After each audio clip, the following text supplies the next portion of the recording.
Welcome back, everybody, to the Truzz the Bank podcast. I'm here with Joshua. Joshua, how you feeling? How you doing? The streak's over. Oh man, listen, I'm not mad at all. I'm not mad at all. Though I will say, the only thing about that streak is I did want us to continue the streak for the simple fact that the Commanders were talking a lot of smack. I mean, that's part of the game. They talk about they wanted to discontinue the streak, and they did so. But let's also look at it like this: they kept their starters in for the whole first half, and our second and third string were battling along with their starters. So that speaks a lot about the volume to this Ravens organization, about the type of players we bring in this organization as well, too. That these guys can compete. These guys can earn a spot on someone's 53-man roster, if not the Ravens. So, shout out to those young men and veterans that played their tail off throughout their whole game. And yeah, man, it's not a big deal. They treated the Commanders treated the win like Pat Bev did when Minnesota won was it the In the playing time? plan. Yeah. Yeah, I jumped So on the just. It's 8:24 today. I jumped on the desk like Kobe did. you know, so I hope they enjoyed that. That might be the only Yeah. biggest win they probably had. I don't want to be that guy. But I mean, hey, but Sam Howell did look good. I'll give it to him. Sam Howell, that first offense, for the Commanders did look good. They can make something. They can make something happen. But they still struggle against second and third stringers. So Yeah. I wouldn't be too hopeful. Yeah, and I think, watching that game, obviously we want the streak to stay alive, but at the same time, we're not upset that it's over. Whatever. We'll build a new one. It's okay. Absolutely. I'm no longer gonna have to watch preseason games stressed. Like, man, we're going down to the wire again. Instead, we really just get to watch for the football being played and evaluate the players. But in this game, once again, wide receivers were a huge focus to watch. And Yeah. so one of the first players that I think I want to talk about is Tylan Wallace, because Tylan Wallace throughout this preseason, I think, has looked like the most consistent as well as the best wide receiver we have out there other than Zay Flowers, because Yeah. Zay Flowers has been unbelievable. It's Yes. just only been about 3 offensive drives with him. But Tylan Wallace has looked really good. Has he locked up that wide receiver 6 spot on the roster come Tuesday when the roster's due? It's with Tylan Wallace. It's never an unfortunate or sorry he is the number 6 guy. No, he's a guy that I felt very confident that could possibly step into a role where he could be the number 2 wide receiver, maybe be the slot guy. Because he has that initial jump off the line of scrimmage, and he has that great hand fighting ability against defenders, and he got that soft touch. He's shown that in the past two preseason games. So I definitely feel like he's a lock in for this wide receiver number 6. And honestly, James Prochet, I'm sorry to say it, he's making the job easier for Tylan Wallace to step in to be that number 6 guy as well.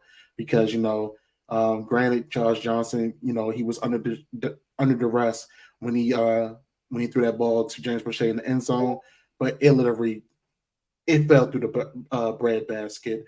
I mean, he could have caught that. Even though Anthony Brown threw that last, he for a Hail Mary, he didn't even try to break up the pass or anything of that nature. Like I said, we've been hoping a lot. We've been wishing for this guy to get his break here in Baltimore because, between him and Devin Duvernay, we thought that, like, hey, we are, those are some guys that can help address that wide receiver core. But obviously, they have not been able to make that jump, being under Greg Roman for the past couple of years. But, Tylan Wallace, he's been able to stay true to himself and being the wide receiver that he is. And he's been able to showcase his talent.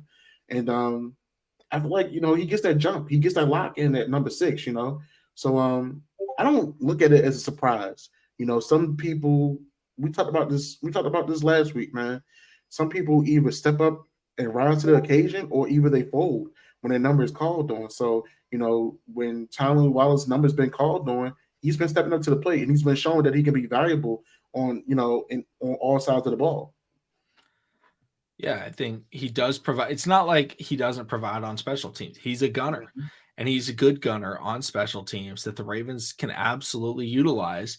And that's what they've done. And so when it comes down to that battle, as much as we like to root for the guys like Sean Ryan, Dante Demas, Shamar Bridges, the draft picks are always going to be the ones that have the edge in getting out the final roster spots.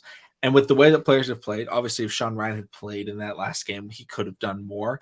But Yeah, I mean, I still felt like, hey, it's still down to Tylan and James Prochet because we've barely seen any Laquan Treadwell.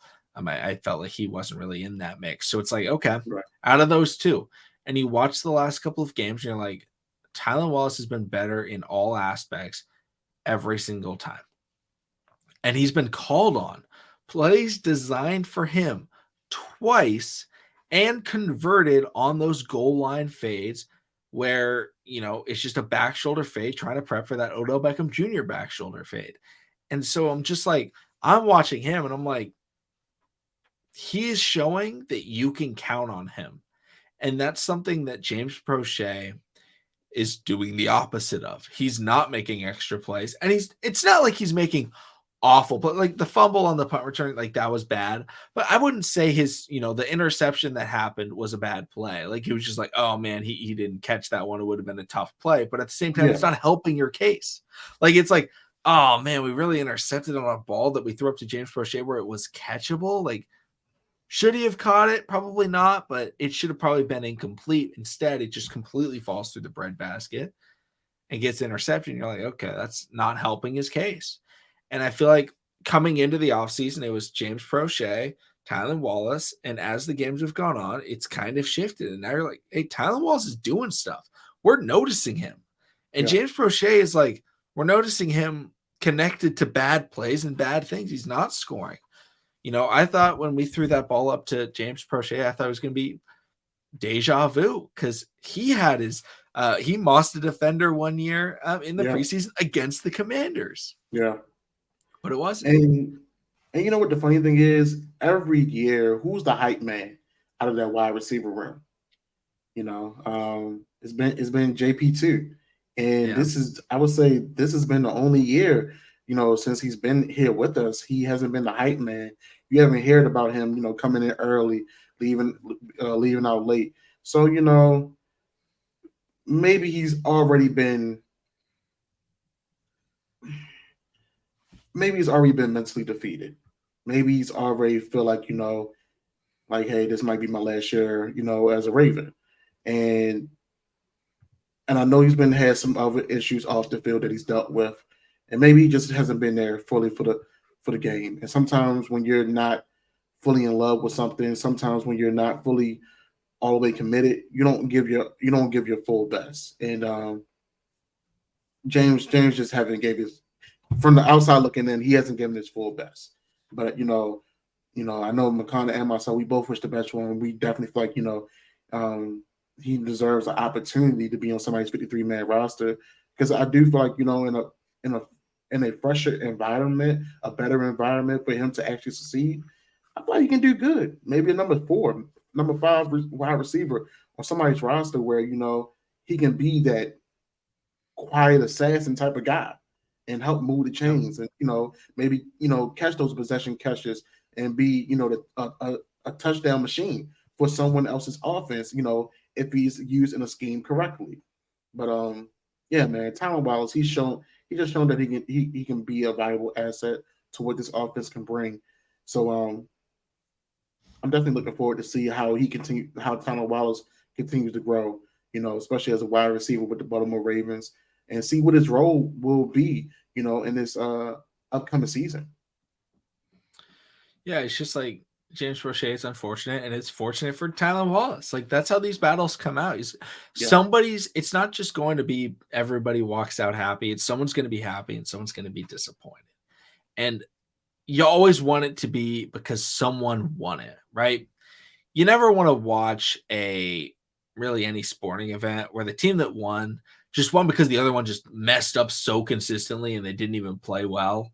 yeah, You want to win because your team or your player showed out and played well and earned that victory. And Tylan Wallace, I feel like right now, has earned that victory. He's earned that spot.